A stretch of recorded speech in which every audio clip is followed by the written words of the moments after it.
We decided to take the show on the road. We are live at Hofstra University because the big debate is tonight, Brian. Yeah, the problem was I was supposed to call Rudy. You thought you were supposed to call Rudy. Bottom line, we forgot to call him, so Rudy Giuliani's still in the studio.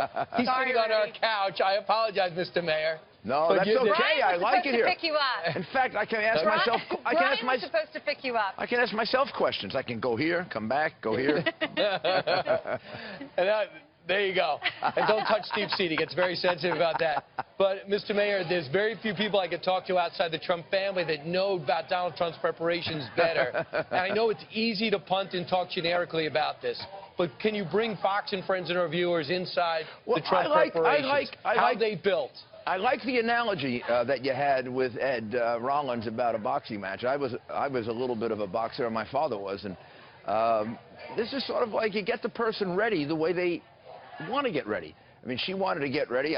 With all the mock debates and mock trials, like I guess a lawyer, like I am used to. And Donald wanted to get ready in his own way, which is to just, you know, bone up on the issues, be clearer, more precise, and but he's basically going to be Donald Trump. What about studying her tapes? What about studying her tapes? Well, you know, I think we looked at a few of them. Yeah. We looked at a few of hers and a few of his, and but he's done it really over the last two and a half months, and a lot of the preparation was in the speeches he gave. You know, he gave, unlike her, he gave very highly specific policy speeches over the last 2 months, and the idea that he hasn't been specific and hasn't drilled down on the issues is kind of a little silly. It's sort of the mainstream media not paying attention to the campaign.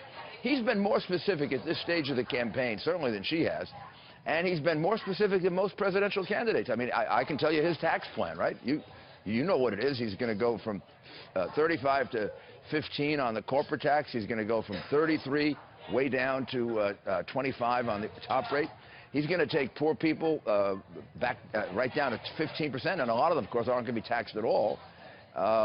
He's going to renegotiate NAFTA, or he's going to do away with it. I mean, pretty clear. He's going to build a wall in order to secure the border. Right, we got that. So yeah. He's been extremely specific, including the 1, 2, 3s of everything he's going to do. So I think he goes into the campaign in good shape, and I think that's one of the reasons he's ahead right now and why he's beating her in Colorado. Well, it's been fascinating for us all to watch him kind of learn the ropes and to figure out what's best and what his audience wants and what the American people want. What is your advice to him? I know you've been talking to him. What are you telling him? My advice to him, I think Donald Trump has done best since Donald Trump has been just let loose to be Donald Trump. You know, the first couple of weeks after the winning the primary, there was a lot of confusion. There's a big staff change. There's a lot of discussion of, you know, how things should be scripted.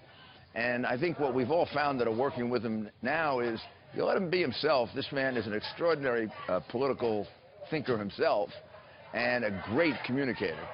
And it doesn't mean he necessarily has the advantage in the debate, because she has obviously policy knowledge I don't have. I mean, she's been in government since I was a child. I mean, I don't remember a time she hasn't been in government in one way or another. So she's going to have, obviously, more specific knowledge than he has. But I think he's going to comport himself very, very well, and he's going to be, he's going to be like you see him on when he comes here, and when you talk to him on the phone.